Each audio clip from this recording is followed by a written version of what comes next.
Welcome. Thank you, Candi, and welcome to Lead with Tempo. Hi, thank you. Thanks for having me. I loved your talk, as ever, full of great wisdom. And yeah, I'm sure everyone watching at home has been furiously making notes as well. Is it all right if I just jump straight into questions so I can make sure that we get time for all of them? Yeah, go for it. Let's do it. Cool. Okay. So, the first thing I want to ask you actually is, obviously there's lots of things we can all be doing to make our teams more inclusive and make recruitment more inclusive, but if there's one single thing that you think most people should be doing differently from now on, from tomorrow, what is the one thing we should all change? Yeah, good question. And it's kind of one, but I'm going to put it, I'm going to be sneaky, kind of have two in one. And I feel like acknowledgement and accountability are the first steps. And what I mean by that is, before you can go ahead and fix anything, you have to be really, really clear on what is going wrong, what's not right at the moment. So, little things that I often hear, we're advertising roles, we're not getting people back. Where are you advertising? Are you over-indexing on, things like culture fit? What's the situation with pay, brands, etc., etc. I think taking acknowledgement and stock of where you are is a really, really important step, because then you can work out where you need to fix and where you can kind of move things forward. I think as a second part of that is taking personal accountability, because the other thing that happens a lot and is a massive blocker is people are like, okay, well, HR or our head of inclusion is working on that, and that blocks everything as well. So I think acknowledging the problem and recognizing that as leaders and anyone on an inclusive team, you have some personal accountability are the two key things that people can do from, well, tomorrow's Saturday, so it feels like Monday. Okay, yeah, Monday. But think about it on Saturday, and think about it on Sunday, and then action it on Monday. Yeah.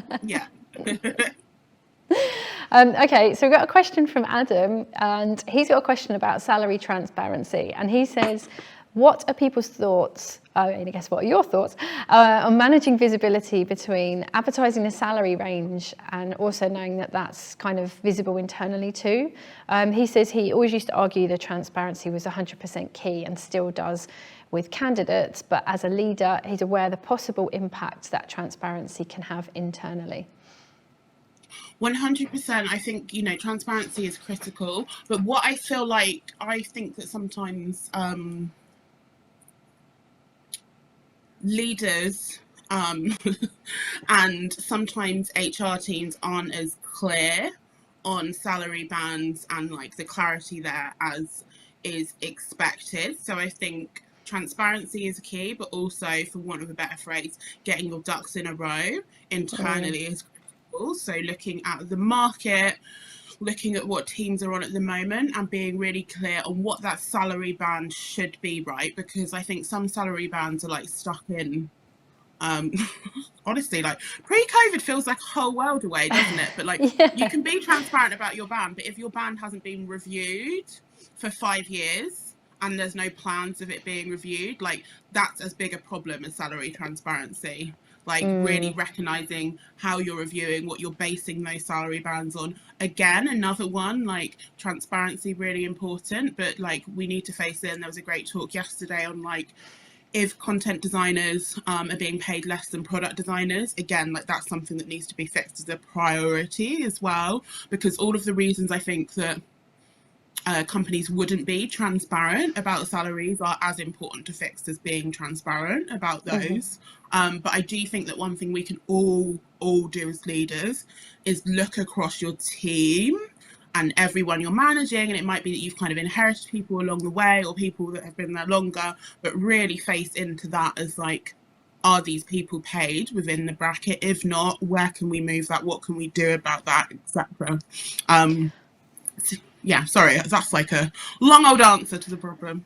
No, I guess sometimes those salary brackets are kind of ridiculously broad as well, aren't they? And it's super hard Yeah. because you've got a bracket, but it's like if it's a 20k bracket, it's just like you might as well not have it. 100%. I think that's something to question. Like, if you've got a salary bracket, you have to be really clear on what is the purpose of that? What would it take for someone to be at the top of that versus the bottom of it? If you've got a salary bracket that's 30k difference, there's a problem within itself, right? Yeah. So that's kind of what I mean with like these salary brands and brackets. Sometimes they're quite archaic and you have to question how people have got to that number. Anyway, it's a really important starting point. Yeah, absolutely. And also make sure that they're being kind of regularly reviewed because, Yeah. I guess just sometimes they're not. And like you said, they could be like 5 years out of date. So, Yeah. Okay. I've got a question actually. When I started at Flow, I really quizzed the recruitment team about their strategies to make sure that they're hiring diversely. But you're right, the kind of recruitment's only sort of half the issue. And I wanted to know if someone's considering a new role at an organisation and maybe they're interviewing, what kind of questions could they ask to find out how inclusive the culture is of that company? Yeah, great question. Oh, there's so many. Yeah, I'll go with a few though. I think like first on my radar are always what's the gender pay gap, what's the ethnicity pay gap, and in the UK there are things that you can find out pretty easily. I think the internal point of view is what is the action plan for that. Like I think that's very telling of a culture for me, what their action plan is around a pay gap, because if the conversation is focused on the rationale for why the pay gap is there versus the plan for improving that pay gap, that's something to consider. I think another one which I touched upon, which is I honestly think critical. So what is your grievance policy for dealing with discrimination against folks from systematically excluded backgrounds? Like people will generally feel extremely comfortable, I think, talking about their values, but not so much what happens if folks aren't living those values or people aren't being inclusive. So that's a really, really important one. I don't believe that you can safely hire for people from systematically excluded communities if you don't have a really clear policy and way of handling discrimination that happens. I think what is your DEI strategy and action plan? I think understanding, seeing how diverse is your senior leadership in your team. And I think what happens a lot with that question is people go, okay, we've got this many women on our board per se. So the question for me then is, okay, well, how many of those are women of colour, trans women, disabled women, etc., and really probing in that space, asking about anti-racism policies and strategies. And I think another big one for me is what employee networks and resource groups do you have in place is a really important indicator. And I think, as a leader, how invested are the leadership in those, which I hope gives a few. Yeah, that's great. There's some really good questions there. Thank you. Okay, we've got another question. I'm not sure who it's from. If you're building a new team, what are some of the things you'd recommend to put in place straight away to grow it as diversely and inclusively as possible? Yeah, so I mean, where do I start? I think from a lot of the things that I said really hopefully should help with that. I think that being really clear and working with people as individuals is another one. Something that just cannot be overlooked is getting to know your team as people. So I think the 80-20 point in one-to-ones is a really important one. So like, in my opinion, you shouldn't be doing most of the talking. Like that should be a space where people can come, they can talk, they can share who they are, and building up that rapport and rationale and that support to people. I think other things like in terms of inclusive culture, like little things, I think people find it really funny because I do encourage use of like the hands up functionality, not because I'm a stickler for putting your hands up, but because I think that day-to-day spaces can get overshadowed by dominant characters, and I think it's really important that everyone on the team has a voice and has space to talk and space to feel heard. So I think that's another really, really important one. I think as leaders, another one is proactively engaging with diversity groups, sharing articles, like having the conversation. I think some of the hardest things for me, with things like post George Floyd's murder, I think the silence can be really deafening. So, I think addressing things that can feel uncomfortable head on when they may be affecting your team members is a really, really important one, and giving them space as they need it, like really encouraging people to take space as and when they need it. And that could be for any reason. That could be for a community bereavement, that could be for wellness reasons, that could be just because they're overwhelmed and they need that space as well. But I think, understanding your team, encouraging people to take space, and constantly engaging proactively in the conversation and learnings about diversity and inclusion are critical. Yeah.